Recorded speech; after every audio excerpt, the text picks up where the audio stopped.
Shalom, shalom, meus amigos. Tudo bem com vocês? Como vai a sua mente? Como vai o seu coração? Espero que em tudo você vá bem. Que o Senhor continue lhe abençoando. Este é mais um bate-papo do Falando de Bíblia. E hoje eu tenho a alegria de apresentar para vocês Nas Entrelinhas da Escritura. Olha que coisa linda. Nas Entrelinhas das Escrituras, Pastor André Alves, livro da editora Querigma, que é um dos nossos patrocinadores, e eu tenho a honra e a alegria de estar com os meus irmãos aqui hoje nesse bate-papo. Pastor André, muito obrigado por atender o nosso convite. Prazer te receber aqui. Obrigado, eu que agradeço. Pastor Paulo Nascimento, boa tarde na paz de Cristo. E sou muito grato, pela oportunidade e privilégio de agora apresentar esse livro em um mês de editado. Fábio Querigma, tudo bem? Shalom, shalom, meu amigo. Como diz Shalom. você, a honra é toda nossa de estar aqui com vocês, patrocinando mais essa oportunidade de mostrar nosso trabalho através dos escritos do nosso pastor André. Meus irmãos queridos, esse é um material da editora e livraria Querigma, que é um dos nossos patrocinadores aqui do Falando de Bíblia. E o nosso irmão Fábio Canuto é diretor executivo da Querigma. E assim como o pastor André, se você tem um material que você quer colocar em forma de livro, apresentá-lo para abençoar a sua posteridade, as demais gerações, nós vamos daqui a pouco falar sobre a Querigma, como você vai contactá-los, e a gente vai aqui abrir uma oportunidade de você editar o seu TCC, editar o seu livro e abençoar vidas, ok? Então, meus irmãos, hoje nas Entrelinhas das Escrituras, eu tenho o pastor André. E a nossa primeira pergunta do nosso bate-papo é esta: há algo nas entrelinhas das Escrituras que o leigo não percebe, ou que o estudioso, o leitor da Bíblia ainda não perceba? Muito bem. É uma pergunta muito enfatizada hoje, E eu quero, de antemão, pastor Paulo Nascimento, eu sou pastor ali, congrego na Assembleia de Deus do Mutuá, sou ovelha do pastor Adilson Faria Soares, que nos autorizou também estar aqui a participar desse programa maravilhoso. E com certeza, no meu ponto de vista, pastor Paulo Nascimento, sempre haverá algo novo nas entrelinhas das Escrituras. Existe até um erro que muitas pessoas eles exercem, ou executam, ou falam, que a palavra de Deus é nova a cada manhã. Ou melhor, renova a cada manhã. Na verdade, ela é nova e não renova, porque o que renova, está lá em Lamentações, são as misericórdias do Senhor. Então, sempre haverá algo novo nas entrelinhas da Escritura. Eu costumo dizer, pastor Paulo, que lá no céu existem muitas mensagens que ainda não foram pregadas, que Deus quer revelar a alguém. Basta examinar as Escrituras. Então, aqui eu poderia dizer para você, existem muitas coisas nas Escrituras que são complicadas. Se você não ter aquele cuidado de examinar, de pesquisar, realmente você, se não tiver esse cuidado, você é um leigo, você não vai achar nada. Porque a Bíblia está ali, mas você tem que, com uma lupa de uns olhos pela fé, enxergar algo nas profundidades das Escrituras. Um abraço para todos os meus amigos e irmãos das Assembleias de Deus do campo do Mutuá, pastor Adilson Farias.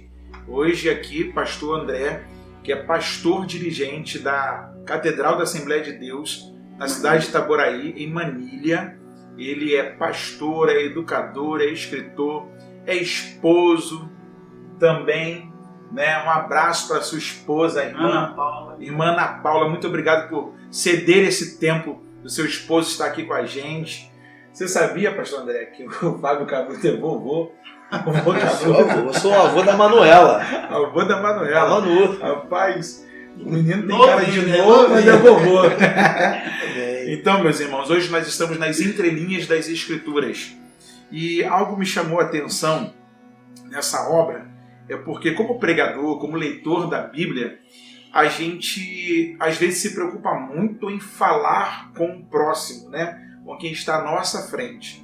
E às vezes esquece de deixar a Bíblia falar com a gente. E eu não sei se o senhor já teve essa sensação de, ao ler a Bíblia está tipo conversando com a gente, né?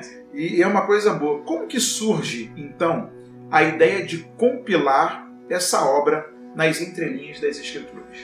Bom, acredito que surgiu por um propósito divino. Eu trabalhei um bom tempo na, vamos dizer assim, gestão de estaleiro naval, e com essa Lava Jato, né, teve muito desemprego. E eu comecei então a ficar pulando de emprego para emprego e acabei ficando um período agora desempregado. E Deus usou algumas pessoas com os seus dons espirituais em lugares diferentes, em pessoas diferentes, dizendo que eu não iria mais trabalhar para o homem. Mas isso não era o meu desejo, era continuar trabalhando para sustentar a minha família, não é normal. E aí, quando Deus falou isso comigo, eu fiquei preocupado. Falei, Senhor, falei com Deus, e agora? Como que eu vou sustentar minha família? Embora, graças a Deus, o nosso pastor ele tem nos sustentado na direção, tem nos apoiado, tem nos dado todo o apoio. E aí Deus ele me respondeu da seguinte forma, 3 vezes em locais diferentes e pessoas diferentes. Eu abrirei uma porta para você, e essa porta será o seu sustento. E é o que acontece. Eu não entendia. Só que ele falou assim, não é uma porta de emprego, mas será o seu sustento. Foi quando uma madrugada, nesse período da pandemia, eu acordei com a frase, nas entrelinhas das Escrituras. Essa frase estava na minha mente, nítida. E aí eu entendi que era para eu orar. Eu fui orar. Deitei de novo depois da oração, e a frase na cabeça não me deixava dormir. Aí falei, bom, Deus quer falar comigo, vou orar de novo. Deitei, fiquei toda a madrugada sem dormir, na metade da madrugada sem dormir. Quando amanheceu, a primeira coisa que eu fiz é ir para o gabinete, como eu faço todas as manhãs, né, no plantão pastoral, e comecei, pastor Paulo Nascimento, a realmente planejar esse livro.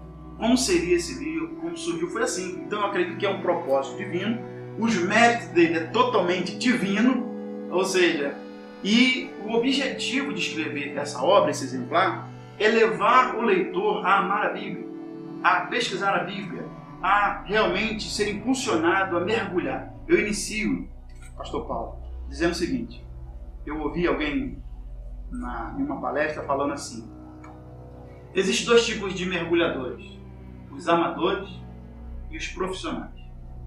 Os amadores, eles vão no fim de semana, no sol quente, só tomar banho de praia, de sol e ficar na areia. Já os mergulhadores pegam um barquinho e vão mais adiante, com a roupa de mergulho, e mergulham mais fundo. Eles conseguem visualizar segredos que tem nas profundezas das águas.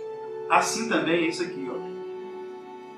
Os mergulhadores amadores, eles só costumam ir e ler a Bíblia no culto congregacional. Já os mergulhadores que querem descobrir algo mais, eles vão mais fundo. Eles querem detalhes, eles querem realmente algo novo. E é justamente isso que me impulsionou a trazer esse livro, para levar as pessoas a descobrirem que dentro da Escritura existe uma bagagem, existe mistérios, segredos profundos que devem ser destacados, que às vezes a gente não percebeu, entendeu?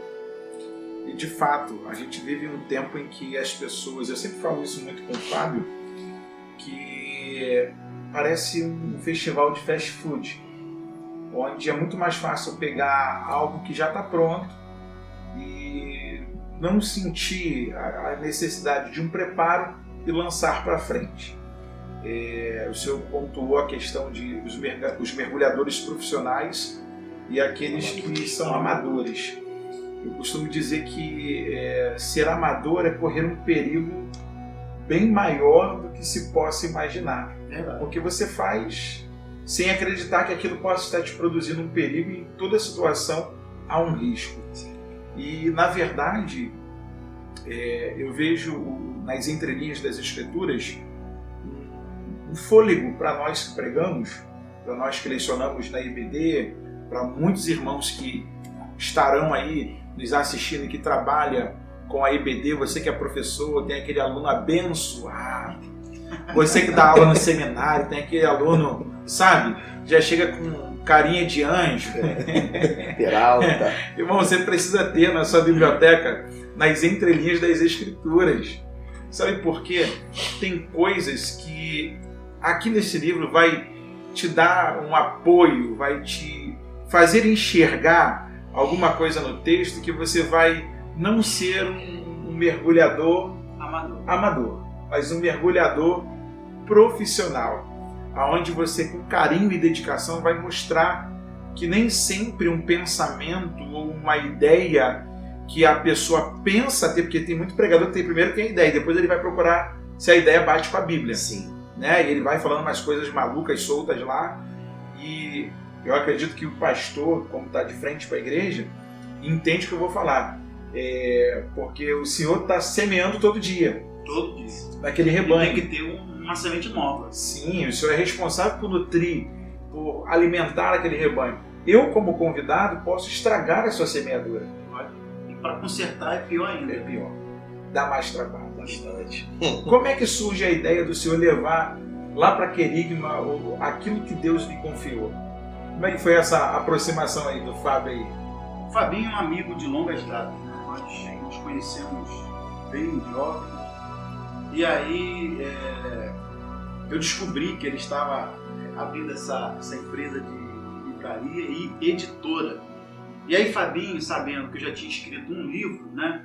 Ele falou assim, o próximo livro você faz na minha editora. Adolescentes e jovens com raízes cristãs. Foi o primeiro. Aí eu o liguei, início do sonho. Eu liguei para o meu amigo, né, que editou o primeiro livro, falei com ele, olha, eu vou ajudar também um outro companheiro de uma outra editora, né, porque também para dar uma satisfação, uma justificativa, né, quero também agradecer o Jonatas, que me ajudou, me apoiou, né, e ali da editora Raniels também, mas está aqui agora com o livro Querigma, e ele, Fabinho falou para mim assim, André, o próximo livro eu quero que você ajude na minha empresa. Eu falei, tá bom, se Deus me der, se Deus me inspirar, o próximo livro será com você. E aí, graças a Deus, Pastor Paulo, nesses 4 meses de pandemia, o Senhor me concedeu, pela sua misericórdia, eu escrever esse livro com 172 páginas, que tem um conteúdo, se eu for falar aqui para você daqui a pouquinho, o conteúdo que tem nesse livro, muitas pessoas assim vão ver a necessidade realmente de estudar a Bíblia, de pesquisar a Bíblia, entendeu? Vai ser uma ferramenta muito útil, né? Eu costumo dizer, não substitui a Bíblia, mas te levará a ter uma maior intimidade com a Bíblia, entendeu? E aí, Fabinho, como é que foi lá? Bom, matamos o desafio no peito e o resultado está aí. Por quê? A visão da Querigma, Paulo, você me conhece já há um tempo. Gente, uma excelente capa, marcadores, para na hora que você estiver lendo, não perder a sua leitura, orelha de 7 centímetros. Diagramação, boa, marcação. Gente, a capa, só de ter as escritas hebraicas aqui. Até QR Code. Inclusive, permita-me agradecer aqui o pastor Taranto, né? Que prefaciou esta obra com muito carinho. Pastor Taranto, um grande abraço, um carinho muito grande pela sua vida. Pastor Armando Taranto, eu espero o senhor aqui um dia no Falando de Bíblia, hein? Eu estou lendo aqui a sua apresentação do livro. Meu mestre, meu professor, você não pode me deixar de fora não, hein? Eu vou ligar para o senhor daqui a pouco. Mas é um prazer a gente estar trabalhando com aquilo que é a obra de Deus, podendo servir ao rebanho do Senhor com um material tão precioso, porque a gente ouve tanta coisa, que no final, até você refinar, você apurar, você peneirar, há um desgaste, né? E a gente precisa fazer isso mesmo. Olhar com amor, com carinho para as Escrituras e ver o que de fato que ela quer falar com a gente. A visão da Querigma, Paulo, é investir no crescimento cristão através do conhecimento. Porque as pessoas talvez não percebam, mas hoje no Brasil nós temos um lapso muito grande de literatura cristã. Aqueles que já estão no topo, que já são renomados, para eles é tudo mais fácil. Esses homens já estão com suas vidas. E os novos talentos? Quem é que vai investir neles? Então eu deixei Deus conduzir o meu coração nesse sentido, mesmo que comercialmente, e eu estou investindo em novos talentos como o pastor André. E por isso que a gente está aqui hoje falando de Bíblia. Isso aí. Porque isso aqui é o passo para mais um livro que virá em nome de Jesus. Esse é o propósito. Eu estou começando a me empolgar também, já começar a querer virar escritor na Querigma, né? Em nome de Jesus será. Não é tendo olhar com inveja, porque Não. a gente sente essa necessidade e a gente passa a se alegrar com a exposição de algo que Deus deu ao servo do Senhor, que está aqui hoje. Sim. E ele, com tanto carinho, olha para a palavra, e às vezes a gente, nessa correria louca que a gente tem de trabalho, casa, igreja e outras atividades, a gente acaba por negligenciar a leitura da Bíblia, até mesmo para a nossa devocional. Isso. E aí você olhar para a Bíblia, mas, rapaz, eu já li isso aqui, mas é isso aqui mesmo? E é tão legal você olhar e ver que o texto está falando uma verdade que ela é tão sublime que não tem como guardar para si, a gente tem que compartilhar. Exatamente. Então, meus irmãos, olha, eu estou aqui com o pastor André e eu estou aqui com o meu amigo Fábio da Querigma. O número dele é 21 987 37 3305. Fábio da Querigma, editora, livraria, 21, Rio de Janeiro, 987 37 3305. Você quer editar a sua obra, você quer se tornar um parceiro da Querigma, você vai ligar para esse número aqui, 21 987 37 3305. Querigma. Vai procurar Fábio Canuto. Terceira pergunta. Qual o desafio do educador cristão para este tempo presente? Eu diria que são vários. À vontade, meu pastor. Primeiro, o desafio de um educador hoje é levar os alunos a amarem, a lerem e a guardarem as Escrituras. É um desafio hoje muito, vamos dizer assim, latente. Porque as pessoas amam tudo. Mas assim, a gente vê assim, um grande lapso quando se fala em amar as Escrituras. Segundo, o educador precisa dominar o assunto da sua aula, palestra ou ministração. E hoje eu fico assim, eu lamento, né, algumas escolas bíblicas do local, durante anos que eu frequento, que eu fui nascido e criado na igreja, que as pessoas têm o hábito de ler revista na classe, como se eu tivesse estudado aquela revista. Na verdade, muita gente começa a ler até o final e pouco se explica, pouco se dá um comentário. E eu, particularmente, do meu ponto de vista, eu não concordo com isso. Eu acho que todo professor tem que estudar antes, destacar os pontos mais importantes, né, da aula, da revista, da classe, da administração, para que possa passar para o povo de uma forma mastigada, de uma forma mais fácil de entendimento. Porque ler todo mundo tem em casa. Ter a revista, todo mundo tem. A questão é que não deve ser, eu acho, do meu ponto de vista, não deve ser lida todo o conteúdo da lição em uma sala de aula, em uma classe ou numa palestra. Ele deve Uma coisa mecânica. Mecânica, exatamente. Porque eu acho o seguinte, se você domina um assunto, você vai falar tudo que está ali em uma conclusão, em um resumo, em um objetivo, porque você ganha tempo. Porque eu vejo muitos não conseguirem chegar ao final da conclusão da revista em uma aula por causa disso.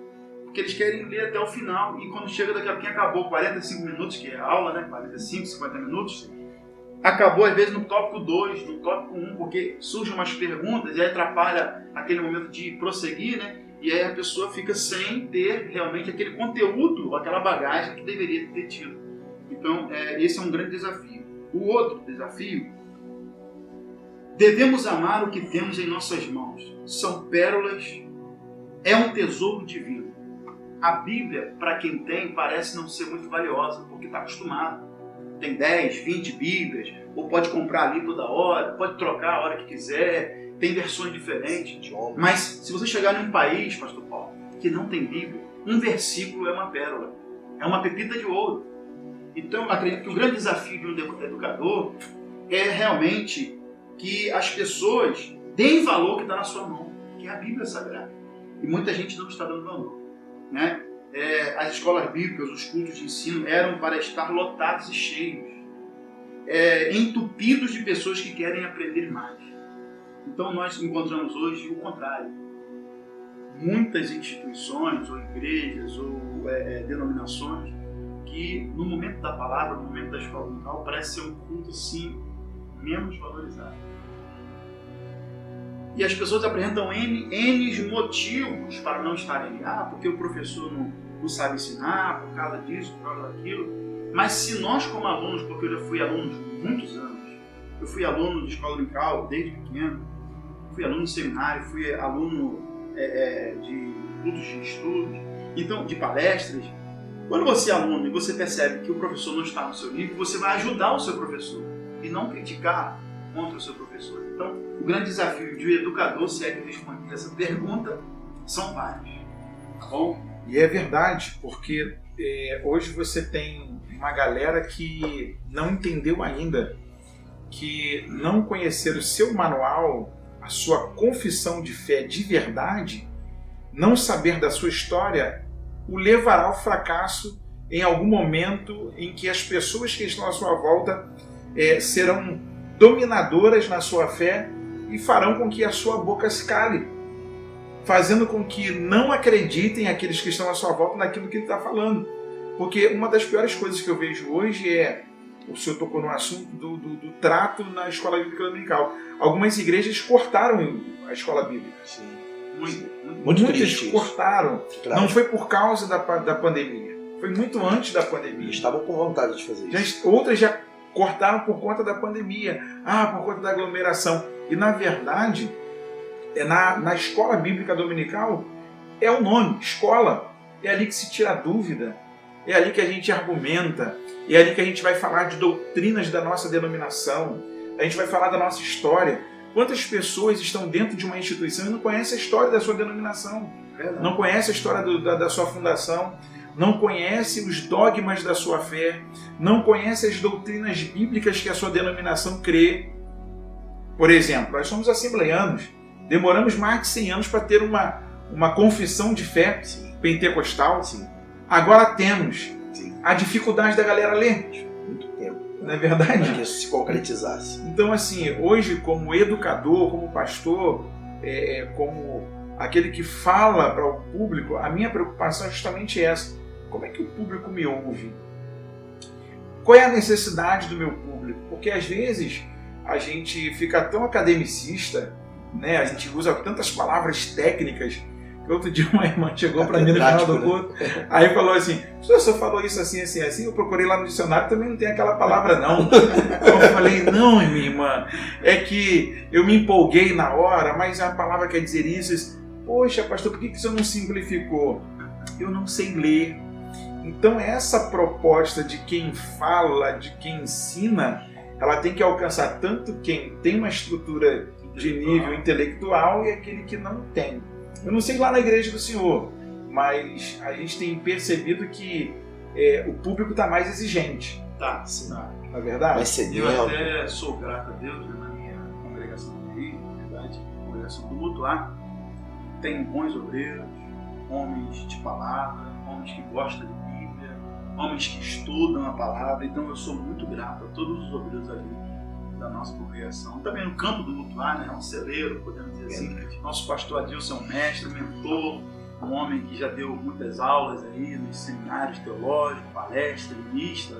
Então, eu sou muito grato a Deus. Vale ressaltar, Paulo Nascimento, que nossos antecessores, né, os primeiros que prepararam um caminho para que nós chegássemos aqui, não eram acadêmicos. Eram frequentadores da escola bíblica dominical. Não se tinha crente pentecostal em faculdade. A gente não tinha FAECAD naquele tempo. A gente não tinha Mackenzie. A gente não tinha Metodista. Não tinha, entendeu? Então era a escola dominical. Mesmo porque naquela época muita gente falava que o seminário, estudar era do diabo. Você ia ficar gelado. Era disciplinado. Não, e os homens amavam a Bíblia. Eles caíam dentro para ler, para estudar. E alguns ainda sentem essa necessidade de que muitas vezes, não sei por que ainda, pastor, há uma resistência na questão de quem se esmera no ensino. As pessoas falam: o camarada está vaidoso, fulano é soberbo. Não, irmão. É pela questão de que uma coisa é o senhor que está me apresentando um livro E o senhor teve um trabalho, o senhor foi periciar, foi buscar o assunto, tempo, gastou raciocínio. tempo. Então, assim, Recursos. isso dá trabalho. Dá. Então, os que não querem pensar, eles acreditam que é muito fácil. Não, você viu fulano? O trabalho não é só em fazer, é depois em editar, né? E concluir essa obra. Revisões e revisões e revisões, para ver se não cometeu nenhuma gafe, alguma heresia. É isso aí. Meus irmãos, nas entrelinhas das Escrituras, hoje, pastor André, meu amigo Fábio Canuto da Querigma, o assunto tá bom. E eu glorifico a Deus, dou graças ao Senhor, porque nas entrelinhas das Escrituras nós encontramos a vida, nós encontramos o amor de Deus, a salvação, a alegria dos santos, que é ter o Espírito Santo, a certeza de ter o seu nome escrito no livro, né, do Senhor. Então, assim, leiam a Bíblia. Paulo, eu não estou entendendo. Leia a Bíblia. Paulo, eu estou conseguindo começar a entender. Então, continue lendo. Paulo, algumas coisas descortinaram. Continue lendo. Irmão, quanto mais você lê, mais você se alimenta, mais você conhece Deus, mais você teme a Deus, mais você tem para falar, comunicar com os santos a respeito da Bíblia. E uma das coisas que a gente vai fazer aqui agora é, tendo em vista a crescente do liberalismo teológico nos nossos dias e a vulgarização da fé em alguns arraiais ditos cristãos, onde a cada dia aparece um método diferente de ensino, o que o livro Nas Entrelinhas das Escrituras tem como proposta? Muito bem. A proposta desse livro é levar o leitor a ter mais atenção nos detalhes, segredos e mistério das Escrituras. A mergulhar mais fundo para descobrir coisas novas. Ele acabou de falar aqui sobre os dias atuais, a vulgarização da fé. Por conta de alguns, vamos dizer assim, algumas denominações seguirem uma certa cultura, algumas pessoas acabam imitando, sabe, pastor Paulo, ou levando para a sua igreja uma coisa que às vezes não se encontra nas Escrituras. Por exemplo, vou citar um detalhe aqui que isso era de uma denominação, acabou trazendo para a nossa denominação. Ungir roupas, orar por carteira, orar por fotografia, chave de carro. Prepare o seu copo com água e depois da prece milagrosa, beba sua água. Então essas coisas nós não encontramos nas Sagradas Escrituras. Mas assim, por causa de cultura de um outro povo, nós trazemos para o nosso povo. Então isso vulgariza a nossa fé, como se aquilo ali fosse o efeito, o resultado, né? Na verdade é a fé que traz o resultado, não a água orada, não a roupa ungida ou a chave ungida. Isso é sincretismo, entendeu? Né? Então, e outros pontos que eu poderia citar aqui. Então, o objetivo é levar você à Escritura, é realmente motivar você a examinar com detalhes os mistérios que existem nas Escrituras. E enquanto os nossos irmãos vão beber uma água aqui agora, eu quero mandar um abraço para os nossos patrocinadores. E dentre eles eu quero mandar um abração para o meu amigo Rodrigo Marques, do ateliê Top Baby, que fica na rua Alfredo Bacher, número 211, loja número 5. Top Baby é também um parceiro do Falando de Bíblia. Roupas de 0 a 16 anos. Você encontra um bom material, preço bom.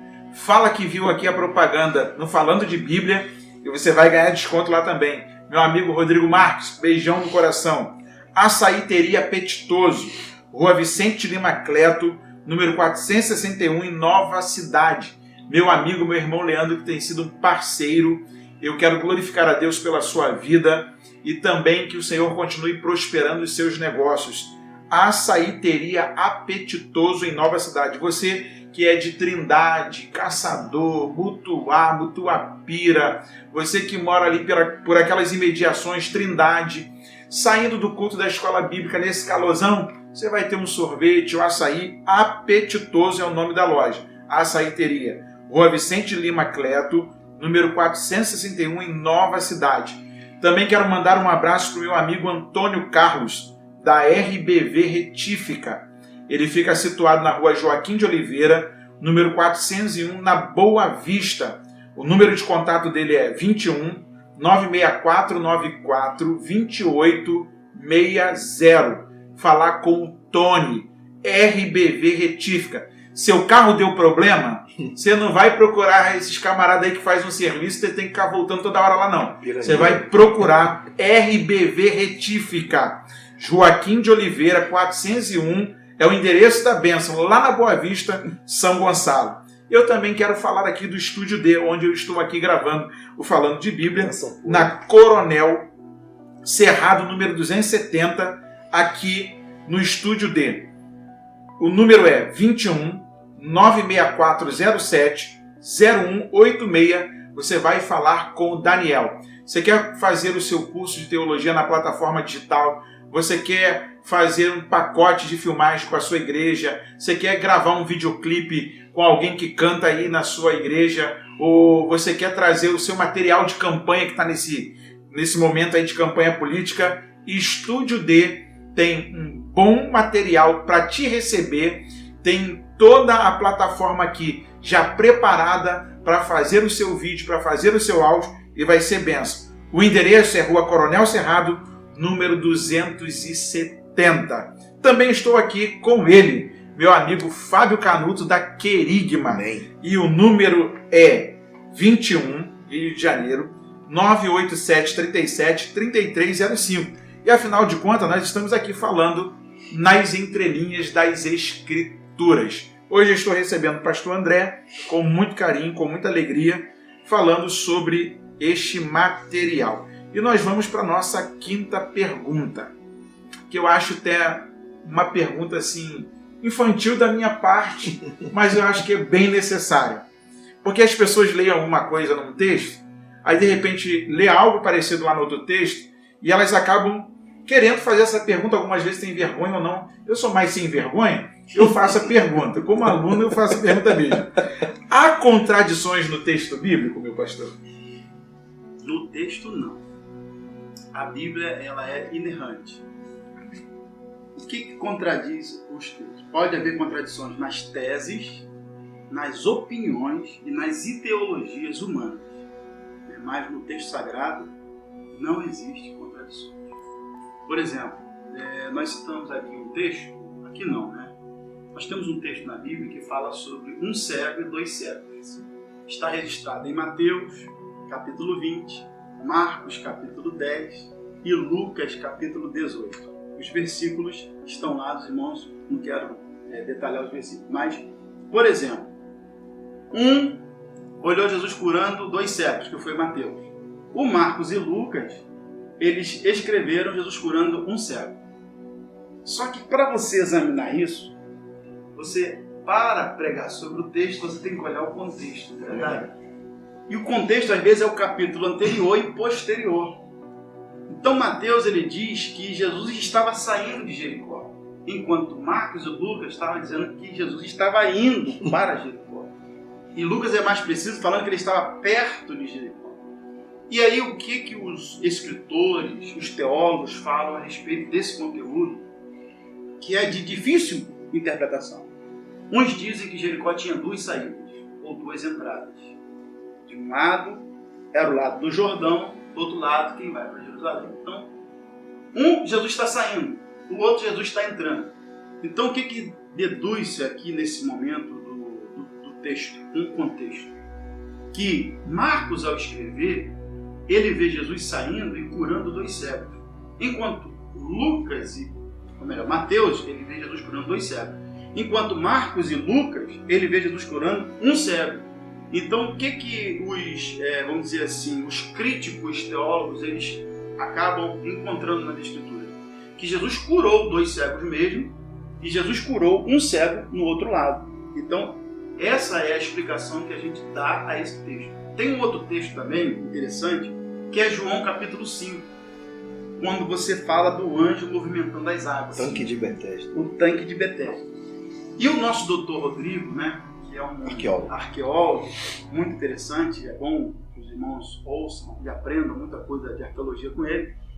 E eu cheguei a uma conclusão, claro, examinando, pesquisando, que Ele fala que naquela época tinha um boato de que tinha anjo curando. Quando na verdade tinha um templo pagão e tinha um templo judaico. O templo pagão tinha os sacerdotes que ficavam em oculto, que abriam uma válvula e a água se movimentava. E não há anjo nenhum, segundo. Aí você fala assim, mas isso não está na Bíblia? Mas a Bíblia não enfatiza depois sobre o anjo, não enfatiza sobre a água. Não. Ela diz o seguinte, que todos os enfermos estão ali à procura de cura, mas você não vê nenhum registro na Bíblia que alguém foi curado. Você não encontra nenhum registro o anjo com letra maiúscula.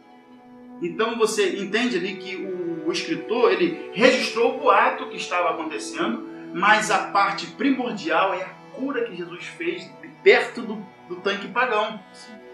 Aonde Jesus cura para que todos os enfermos vejam que o propósito ali é apontar para Jesus, o curador. Jesus, aquele que restaura. Jesus, aquele que dá vida. E não o tanque de Betesda, e não o anjo que movimenta lá, porque não existia o anjo propriamente dito. Você não encontra nenhum detalhe, nenhuma escritura, Jesus enfatizando sobre o anjo movimentando as águas. Então eram as válvulas que eram abertas, as águas entravam, movimentavam e todo mundo pensava, e todo mundo mergulhava junto. E ninguém era curado. E não tem nenhum relato de cura. Então o propósito é que Jesus é que cura, e não boatos e mitos que a sociedade prega. Então, e era essa chamada discrepância, né, pastor Paulo? Porque na verdade você acaba por colocar um misticismo, uma crendice no texto, e aí todo mundo vai falando aquela mesma coisa, reportando, e aí até alguém falar, não, mas não era assim. E aí você passa como que não pensa igual, e você acaba como um estranho. Há mais alguma coisa que o senhor queira falar, meu pastor? Sobre se há contradições nas suas anotações aí? Fica à vontade. Eu não diria, existem muitos outros textos, claro, eu não relatei aqui muitos textos, mas existem muitas interpretações difíceis de se entender que as pessoas passam batido, né? Por exemplo, tem muita gente que fala sobre, vamos falar aqui, Gênesis, o primeiro capítulo de Gênesis. Porque está escrito ali os céus, uma vez que as pessoas só conhecem um céu. Então, há vamos dizer assim, uma coisa nova ali dentro que a gente precisa aprender. Os céus, porque existe o céu indivisível, que é o céu de Deus, o céu cósmico, que é do sistema solar, e o céu, que é a abóbada azul que a gente consegue enxergar o olho nu. Atmosférico. Então, o que acontece? Outra coisa é o versículo 1 e o versículo 2. Poxa, Deus criou tudo, resumiu, Deus criou os céus e a terra, criou perfeito. Mas no versículo 2, a terra está sem forma e vazia. Como pode Deus criar tudo perfeito e no versículo 2, quer dizer, a pessoa que lê, ela não entende, ela vai começar, é complicado. Aí, nossos escritores teólogos, estudiosos, ortodoxos, exegetas, eles explicam que ali pode ter acontecido épocas, eras, né, longo tempo entre um e o outro. E aí nós vamos entender. Quem até fala muito sobre isso, e foi um dos primeiros a falar, foi Scofield. Isso. Eu tinha uma Bíblia, que me roubaram. Eu tenho uma dessa. A mais antiga que ele escreveu, ele tem as questões que ele montou como estudioso, algumas eu achei até um tanto delirante, mas ele deu o pontapé inicial para muita gente pensar, sim, conforme o senhor está falando, olhar para a Bíblia pela Bíblia. Pela Bíblia, né? Pela Bíblia. É o que é a proposta das entrelinhas das Escrituras, é olhar pela Bíblia sem assim, eu penso, não, é a Bíblia falando. E aonde a Bíblia fala, eu me calo. Não vale o meu pensamento, sim, não vale a minha palavra de efeito. O que vale é o que ela falou. Está registrado. Desculpa interromper. Outro ponto interessante é quando você vê no capítulo 3 de Gênesis, né, quando você vê Eva comendo do fruto proibido, ela não enxerga que está certo, ou melhor, não enxerga que está nua. Ela só vai enxergar isso, e Adão só vai enxergar quando Adão come. Então, Eva comeu, não aconteceu nada. Mas Adão come, eles veem que são nus. Então, as pessoas às vezes pensam o seguinte, que o líder da casa, o chefe da casa, ele tem uma responsabilidade muito grande. Partindo do ponto de que quando Adão come, aí o pecado acontece. As coisas se descortinam, entendeu? Outros pontos que eu poderia citar aqui, existe uma coisa assim que a gente pergunta nos seminários, né? uma vez que a gente já, pela graça de Deus, damos aula há 22 anos de seminário teológico, a gente gosta de perguntar aos alunos para ver o nível do conhecimento. Eu pergunto, a luz do dia e a luz do sol são diferentes ou são a mesma coisa? Forte, Brasil. Essa é pra já dar um quente naquele aluno que já é perturbado. Tribulado. Aí os alunos me respondem o seguinte, todos os alunos, parece uma coisa assim combinada. Só existe dia porque a luz do sol faz refletir para toda a terra. Mas aí, quando você lê o texto sagrado, você vai ver que no primeiro dia Deus cria a luz. E no quarto dia Ele cria o sol. Então você vê uma diferença muito grande entre a luz do dia e a luz do sol. Então há uma diferença. Outro ponto, não vou só ficar com isso, tá bom? Senão vai aumentar muita coisa. Sobre se Adão e Eva teve sexo no jardim e se Caim e Abel nasceram no jardim do Éden. Há uma grande parte de gama de pessoas que acreditam que eles fizeram sexo e que eles tiveram filhos. E eu já penso de um ponto diferente, porque nós não encontramos base na Bíblia para dizer isso. Né? Eles não tinham senso de desejo sexual, eles eram inocentes, eles eram puros, eles eram perfeitos. Não que o sexo seja uma coisa pecado, entendeu? Mas eles não tinham esse desejo ainda. Quando o inimigo ele entra em cena, que ele faz com que Adão e Eva desobedeçam a Deus, então eles são expulsos do Éden. Se Caim e Abel tivessem no Éden, seriam expulsos 4 pessoas. Adão, Eva, Caim e Abel. Mas foram expulsos 2 pessoas do Éden. Isso dá para notar que a partir daquele momento da expulsão é que eles vão se descobrindo, eles vão tendo desejo, eles vão tendo aquela coisa de ter um relacionamento. E aí você vai ver no capítulo 4 que ela concebe, só depois da expulsão, que ela vai conceber Caim e Abel. Entendeu? E isso aí é um poço muito profundo e o nosso tempo já está se esgotando. Eu queria falar sobre o livro que tem nele. Mas fica à vontade, meu pastor. O horário é do senhor. O senhor é o nosso convidado. Bom, para você que quer adquirir esse livro, né, nós começamos aqui justamente com esses detalhes dos 4 personagens do Jardim do Éden. Adão, Eva, Deus e a serpente. Também nós colocamos nesse livro uma bagagem muito profunda, por exemplo, simbologias, tipologias, coisas importantíssimas sobre figuras de linguagem, tipologias de figuras bíblicas, cerimonial, local, utensílios e pessoal. 35 nomes de Deus no hebraico com seus significados e referências, 142 nomes de Jesus na Bíblia, em ordem alfabética com seus significados e referências. Nós colocamos 15 nomes de rainhas na Bíblia, 44 nomes de divindades pagãs, de forma masculina e feminina, com as suas referências na Bíblia. Colocamos 22 personagens que mais viveram na Bíblia, com as idades mais altas, que podemos dizer que viveram muito na Bíblia. 19 instrumentos musicais classificados em instrumento de sopro, de percussão, de corda. Eu descobri esse dia que há instrumento de corda de 5 cordas, de 10 cordas, de 42 cordas.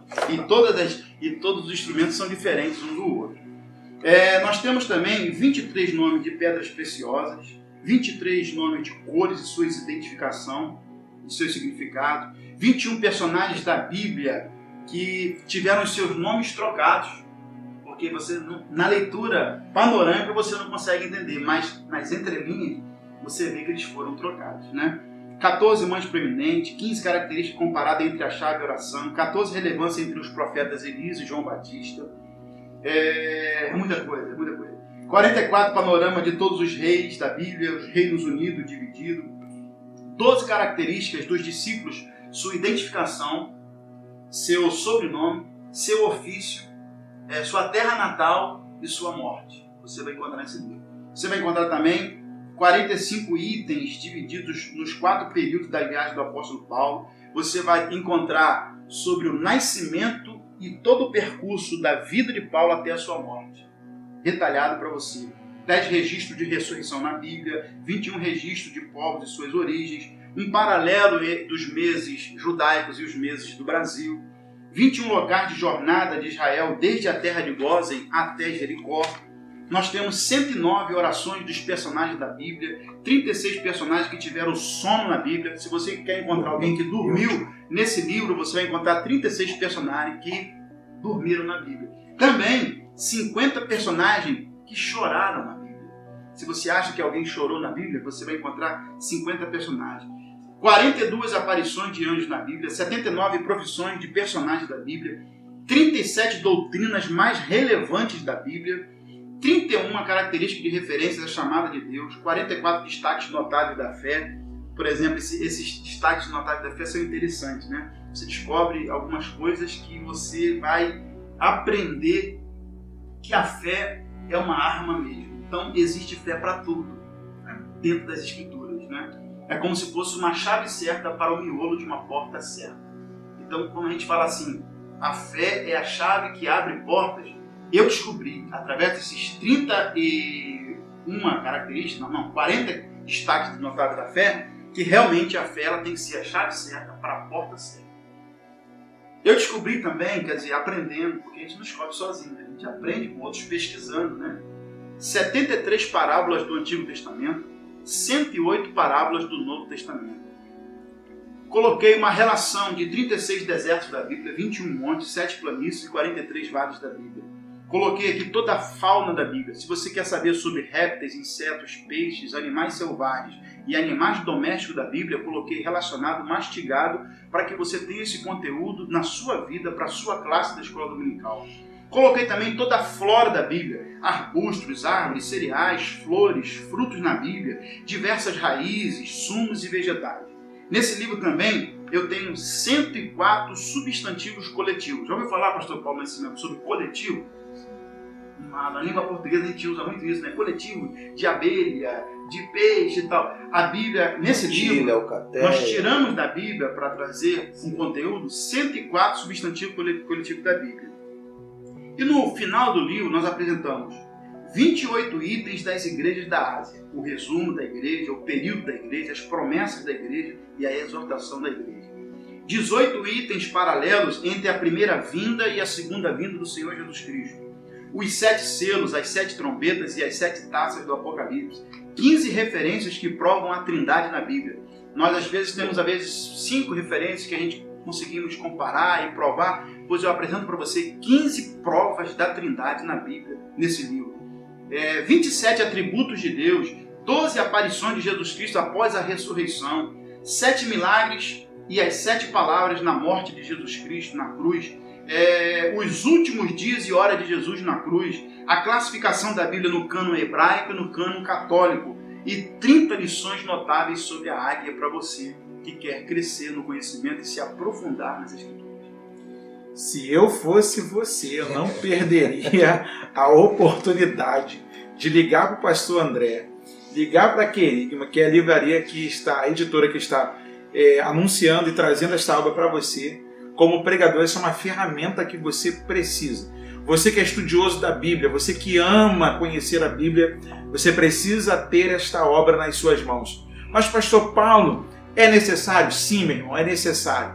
Toda a ferramenta de apoio que vai te trazer luz ao entendimento para conhecimento das Sagradas Escrituras, você precisa ter nas suas mãos. E aqui, nas entrelinhas das Escrituras, o próprio autor já comunicou aqui, rapaz, vou começar a ler o meu já hoje, não vou perder um minuto, daqui vou tirar algumas mensagens e eu cito a fonte, tá, meu pastor? Sim, fica tranquilo, eu cito a fonte. Mas eu quero aproveitar cortando o que você está falando, né? Esse livro, ele não é apenas só de leitura, ele é de pesquisa, sim, que com as referências vai levar você à Bíblia.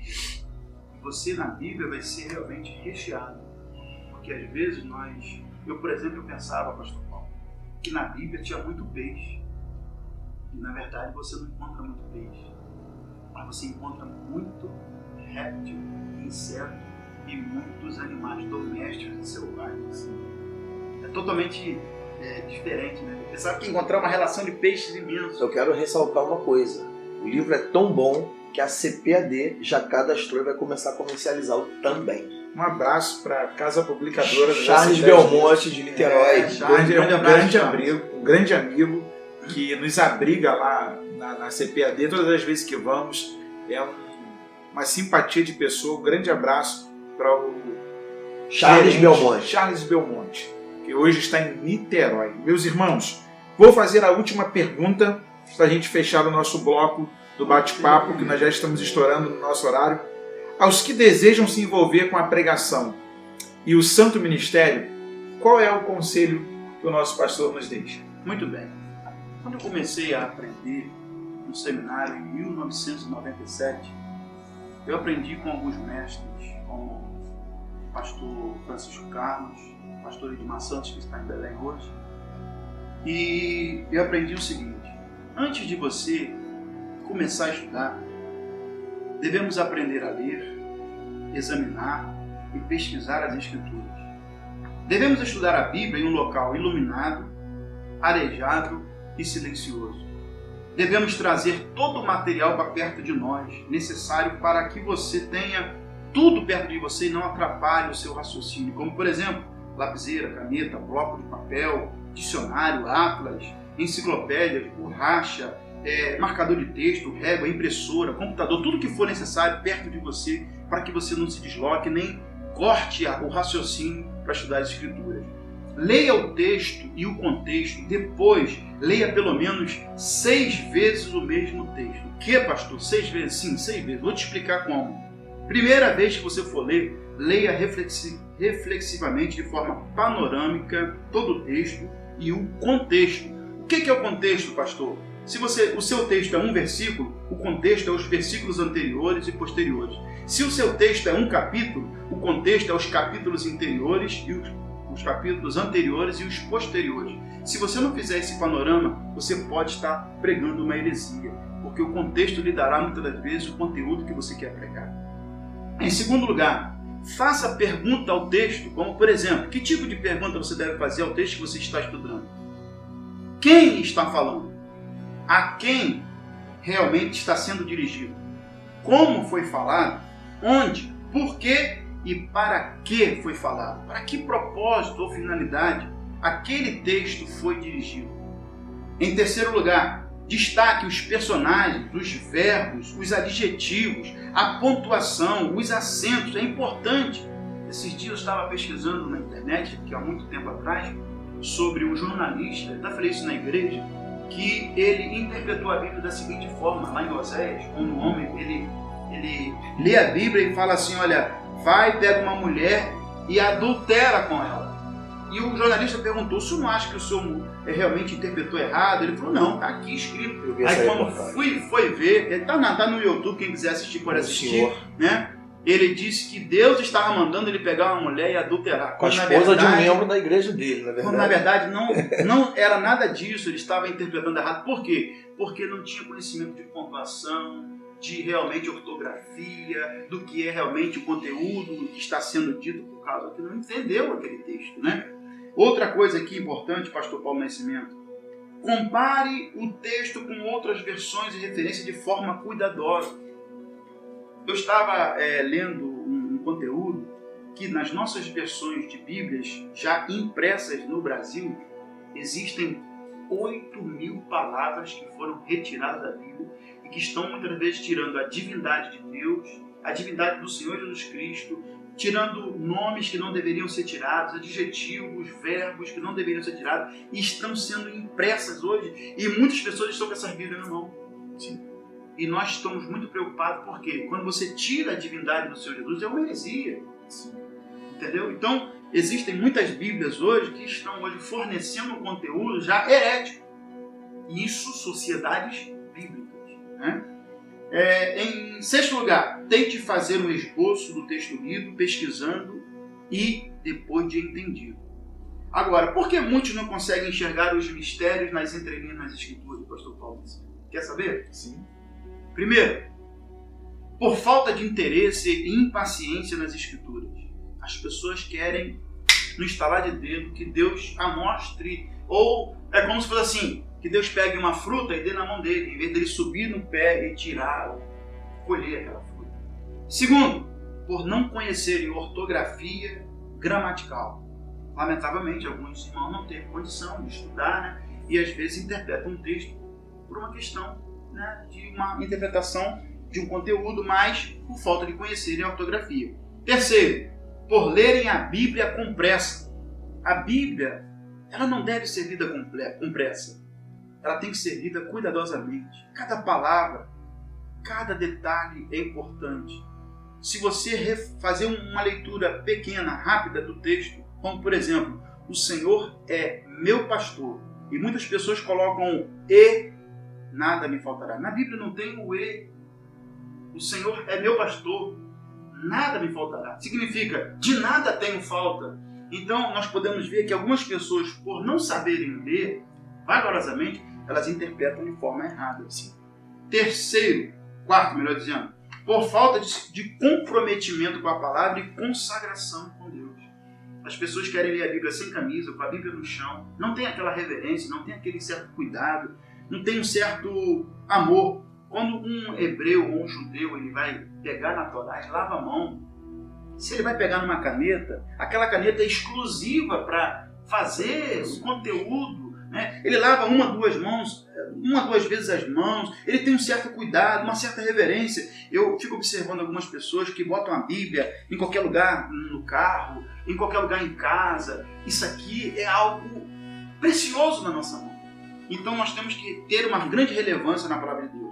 Em quinto lugar, por falta de reverência à Santa Bíblia. Sexto, por pensar que não há nenhuma coisa nova no texto. E aí é que nós, às vezes, caímos do cavalo. Sempre haverá uma coisa nova no mesmo texto que você leu ontem. O grande pregador da Bíblia, aquele que ganhou 1 milhão de almas. Billy Graham. Não, foi o outro. Jimmy Swaggart. Ah, meu Deus, fugiu agora. Né? Ele pregou em uma semana o mesmo texto. Porque Deus amou o mundo de tal maneira. 7 dias o mesmo texto, ou seja, cada dia uma mensagem nova, uma palavra nova. Né?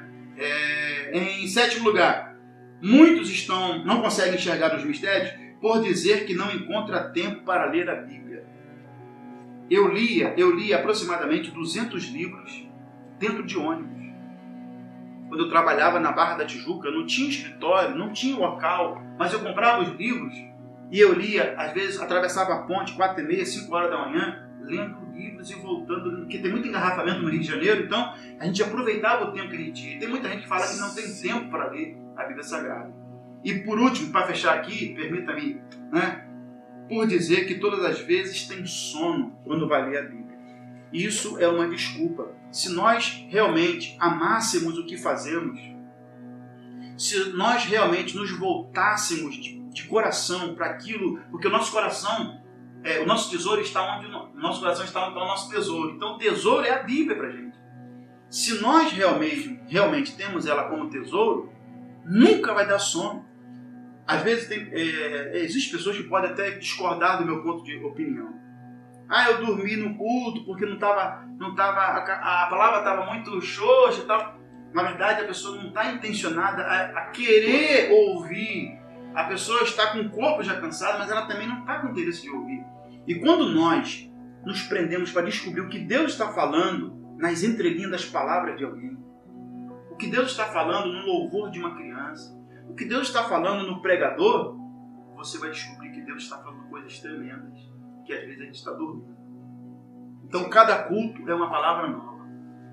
Cada programa desse aqui, algo Deus quer revelar para nós.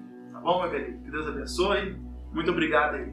Meus irmãos, esse foi o nosso bate-papo falando de Bíblia, hoje nas entrelinhas das Escrituras. Pastor André, nosso irmão Fábio Canuto, da editora Querigma, e eu quero louvar a Deus pela sua vida que nos acompanha através desta programação.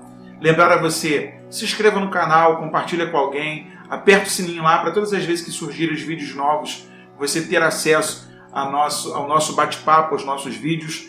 Deus abençoe a sua vida. Vamos à oração? Amém. Nosso Deus e Pai, te glorificamos por esse dia, por esse momento, ó Deus, em que falamos a respeito da Tua Palavra, do poder que a mesma tem sobre a nossa vida e do interesse, ó Deus, que precisa brotar no nosso coração. E eu quero te suplicar nesta hora que sobre esta pessoa que nos assiste, o teu Espírito a ilumine, brote no seu coração o desejo de conhecer e de prosseguir em conhecer o Senhor. Obrigado, Senhor, porque temos amantes da Tua Palavra, homens comprometidos com o ensino das Sagradas Escrituras. Continua a falar conosco, desvendando diante dos nossos olhos o que está na Tua lei, para que honremos o Teu nome e glorifiquemos ao Senhor em todo o tempo. Deus, muito obrigado por tudo, no nome do Senhor Jesus. Nós estamos terminando mais esse programa e o meu desejo é que em tudo você vá bem, que a bênção do Senhor esteja sobre a sua vida e sobre a sua família. Shalom Alecha, que a paz esteja sobre ti.